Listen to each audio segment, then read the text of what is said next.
is Suzyn Waldman. Welcome to Sport Machines, La Máquina Deportiva. Oh, thank you. Gracias. I want a congratulations. You will be elected to Hall of Fame. Thank you. Thank you. Everybody you know is a Yankee fan. They want to know, they're listening to you. They want to know how you do a transition for singer to be a broadcasting. Well, it's all a long story because it's so long ago and there were no women, and I didn't really understand why I wasn't able to understand because I was female. People looked at me and said, but you're a girl, how can you talk about baseball? And I grew up watching baseball. I had my own season ticket when I was a little girl, when I was 3. I used to go with my grandfather, and I always knew baseball, and I saw no women in the radio business or on television, and I thought this would be fun, but I did not know the backlash it would cause, and I didn't know that I wouldn't be accepted. However, one person accepted me, and his name was George Steinbrenner, and he happened to own the team. So it was, he wanted to make a statement about women in sports. And he told me decades ago, you're it, and I hope you can take it.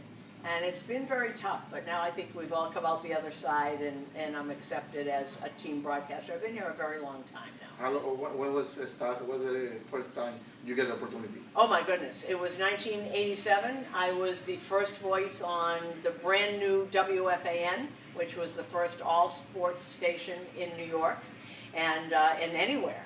And I was the first voice on there, and I've been covering the Yankees now. This is my 36th year. Wow. Yeah, so I'm very old. You weren't born, or you were a baby. You were a baby back then.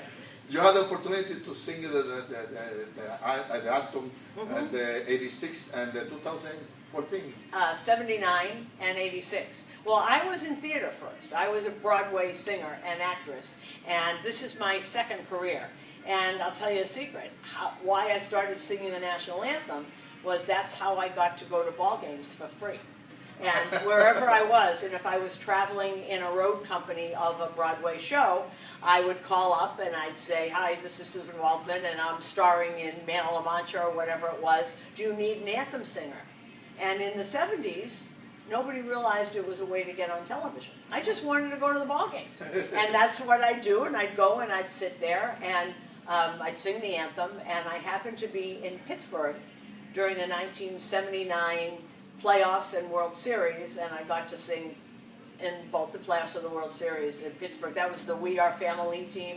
I still have pictures of me and Bill Madlock and Willie Stargell and all the We Are Family Pittsburgh Pirate Championship teams.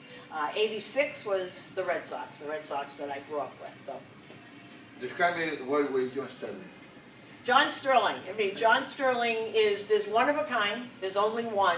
I think people listen to us because we're human. I try and tell listeners something that they don't know by watching television or reading the papers, something that only I know. If I've talked to a player, what he's worked on. I didn't read it in the paper. I talked to him. Okay. And that's what we try and do. And John is one of a kind. He's original, which is important. That's good.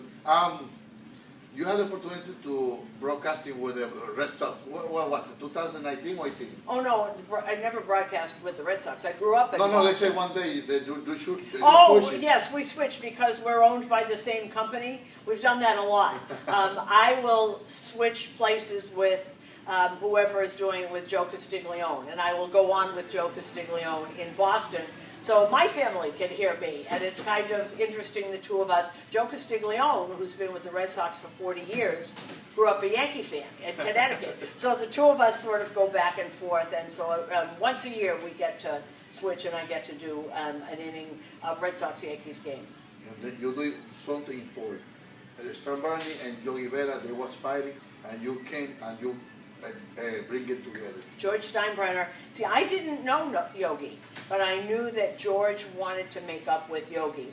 And so I was negotiating with Yogi Berra's son. Dale Berra and I were negotiating back and forth, and I got George to agree to fly to New Jersey to apologize. It had to be done in Yogi's museum, because Yogi wasn't going to go there. And we had it on the radio, and it was great. I remember starting that day after they made up, and I wasn't sure it was going to work. I wasn't allowed to tell anybody. So if it didn't work, I was going to go on the radio, just me and Yogi. But I had it all set up. I got Ted Williams to come on. I got Joe Garagiola and Bill White, all of Yogi's friends. I had set it up in case it worked. And I remember starting the show with, "Hi, this is Suzyn Waldman from the Yogi Berra Museum. Mr. Berra, you know Mr. Steinbrenner. Mr. Steinbrenner, you know Mr. Berra." And then we were on for an hour together, all three of us, and people calling in. It was great. It's nice thing for you. Listen, Suzyn, I wanted to say a lot of stuff for you, continue, but I know you have to work and you have to get into broadcasting, but you have to give me a second part, right? Absolutely, anytime you want. Thank you for asking me. No, thank you, and enjoy again, and congratulations. Thank you. I'm proud of you, right? You'll be my friend. You. Yes, and you are my friend. So this is La Máquina Deportiva, we continue, and the next show with Suzyn Waldman. La MLS está de vuelta con las jugadas, los goles, las tarjetas, sus fanáticos, todo a través de La Máquina Deportiva.